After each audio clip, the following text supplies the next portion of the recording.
화려한 레드카펫 위. 수만 개의 스포트라이트가 집중되는 무대. 가장 높은 곳에서 트로피를 들어 올리며 환하게 웃는 남자. 대한민국 방송계에서 전현무라는 이름은 이제 대체 불가능한 브랜드가 되었다. 하지만 그가 뿜어내는 눈부신 아우라 뒤편. 대중의 시선이 닿지 않는 곳에 드리워진 그림자는 우리가 상상했던 것보다 훨씬 더 짙고 차가웠다. 최근 2025년 KBS 연예대상 수상이라는 생애 최고의 영광을 누리고 있는 그를 둘러싸고 그동안 업계 내에서만 공공연하게 떠돌던 충격적인 의혹들과 과거의 인성 논란들이 다시금 수면 위로 무겁게 떠오르고 있다. 과연 우리가 매일 밤 TV를 통해 보던 트렌드세터 전현무는 진실된 실체인가, 아니면 철저히 계산된 자본주의적 가면인가? 1.2024년 말 대한민국을 뒤흔든 자안의 은밀한 주사. 전현무의 견고했던 성벽에 가장 치명적인 균균열을 낸 사건은 2024년 말 터져나온 이른바 주사준마 의혹이다.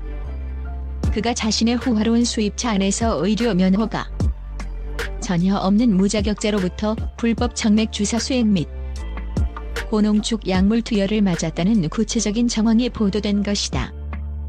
이는 단순한 개인의 선택 문제를 넘어 대한민국 의료법의 근간을 흔드는 중대한 사안이었다. 이 의혹이 불거진 배경에는 그에 기이할 정도로 급격한 외모 변화가 있었다. 평소 나 혼자 산다 등의 프로그램을 통해 운동은 숨쉬기 운동만 한다. 야식 없이는 못 산다며 게으르고 친근한 아저씨 이미지를 구축해왔던 그가 한 몇 주 만에 무려 13kg을 감량하며 나타난 것이다. 전문가들은 식단과 운동만으로는 도저히 불가능한 수치이며 특히 전현무의 나이대를 고려하면 의학적 보조 없이는 신체에 무리가 갔을 것이라고 입을 모았다. 논란이 확산되자 소속사 측은 살인적인 스케줄로 인한 만성 피로와 면역력 저하를 해결하기 위해 합법적인 경로로 영양소액을 처치받은 것일 뿐이라며 황급히 진화에 나섰다. 하지만 왜 하필 병원이 아닌 은밀한 자안이었는지, 왜 정식 의료인이 아닌 이른바 주사준마를 호출했는지에 대한 구체적인 증거와 해명은 빠져 있었다. 대중들은 법을 누구보다 잘 아는 엘리트 출신 방송인이 뒷골목 의료 행위에 가담했다는 것 자체가 기만이라며 차가운 시선을 보내고 있다. 그가 그토록 감추고 싶어 했던 자안의 진실은 단순한 피로 해소였을까, 아니면 뒤틀린 욕망의 발현이었을까? 이 반복되는 특권 의식, 가면 아래 박제된 무례한 민낯. 전현무를 향한 비난이 이토록 거센 이유는 이번 사건이 우발적인 실수가 아니라 지난 20년간 반복되어 온 그의 특권 의식과 무례함의 연장선상에 있기 때문이다. 그의 과거 행적을 하나씩 들춰보면 사회적 약자에 대한 공감 능력 결여와 오만함이라는 키워드가 선명하게 드러난다. 가장 뼈아픈 실책 중 하나는 2018년 톱모델 한해 진과의 열애 당시 불거진 장애인 구역 불법 주차 사건이다. 당시 그는 데이트를 위해 장애인 전용 주차 구역에 당당히 차를 세우는 모습이 수차례 포착되었다. 잠시 세워둔 것일 뿐이라는 해명은 오히려 불난집에 부채질하는 격이었다. 이는 단순한 주차 위반이 아니라 타인의 권리를 짓밟아서라도 자신의 편의를 챙기겠다는 그의 내면이 투영된 상징적 사건이었다. 조직 내에서의 평판 또한 그리 우호적이지 않았다. KBS 아나운서 시절 그는 조직의 엄격한 규칙을 비웃기라도 하듯 회사 몰래 외부 행사를 뛰며 부당 이득을 챙기다 적발되어 징계를 받은 전력이 있다. 또한 방송과 스태프들 사이에서는 그의 상습적인 지각과 녹화 지연이 공공연한 비밀로 통했다.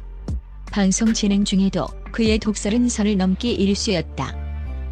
대선배인 강호동이 뺨을 치는 듯한 무례한 제스처를 취하거나 생방송 도중 후배 여가수 한이의 개인적인 아픔을 조롱 섞인 농담으로 소비해 그녀를 눈물짓게 했던 사건은 예능적 재미라는 이름으로 포장된 명백한 가해였다. 지식인치환, 연세대 졸업, 언론사 기자 출신이라는 화려한 스펙이 그의 결여된 인성을 가려주는 방패가 되어서는 안 된다는 목소리가 커지는 이유다. 3. 2025년 KBS 연예대상 5역의 세월 끝에 마주한 양날의 검. 이러한 전방위적인 비판 속에서도 전현무는 2025년 KBS 연예대상에서 마침내 대상이라는 최고 영예의 왕관을 썼다. 2006년 공채 아나운서로 입사한 이후 무려 20년 만에 자신을 키워준 친정에서 받은 첫 대상이었다. 이로써 그는 지상파 3사와 종합편성 채널을 모두 섭렵한 그랜드슬램급 MC로 우뚝 섰으며 명실상부한 전현무 시대를 선포했다. 그날 밤 시상대 위에 선 전현무의 눈에는 복합적인 감정이 서려 있었다. 평소에 능글맞고 기산적인 모습 대신 그는 오랫동안 지병으로 투병 중인 아버지를 언급하며 아이처럼 오열했다. 많은 분께 실망을 드렸던 적도 많았지만 이제는 단순히 웃기는 광대가 아니라 우리 사회에 선한 영향력을 끼칠 수 있는 성숙한 방송인이 되고 싶다는 그의 소감은 꽤나 진실되게 들렸다. 하지만 이 눈물을 지켜보는 시청자들의 마음은 복잡했다. 한쪽에서는 인간 전현무로서의 진심이 느껴진다.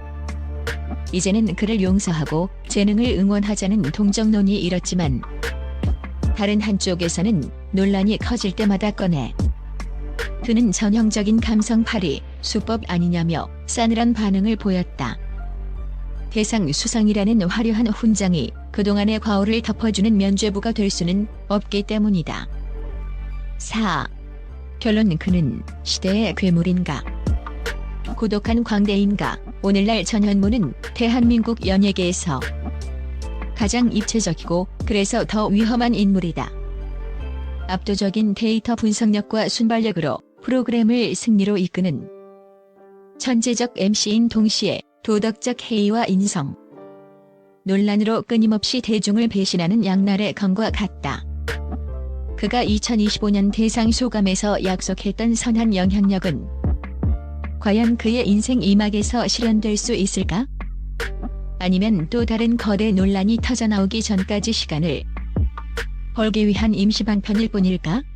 대중은 이제 더 이상 그의 화려한 언변과 화려한 수상 경력에만 현혹되지 않는다. 13kg의 감량 뒤에 숨겨진 의혹의 냄새, 장애인 주차 구역을 가로막던 그 오만함이 여전하다면 그가 손에 쥔 대상 트로피는 결국 스스로를 찌르는 칼날이 되어 돌아올 것이다. 하지만 그 발밑은 여전히 금방이라도 깨질 듯 위태로운 얼음판이다. 전현무, 그는 지금 인생의 가장 찬란한 정점에 서 있다. 사람이 어떻게 저럴 수 있나라는 대중의 날선 단식이 역시 전현무에게 가능하다라는 존경 어린 찬사로 바뀌기까지 그에게 남겨진 속죄의 시간은 결코 짧지 않을 것이다. 가면 뒤에 숨겨온 진실이 끝내 추악한 욕망으로 밝혀질지 아니면 늦게라도 피어난 참회의 꽃이 될지는 오로지 그의 행보에 달려있다.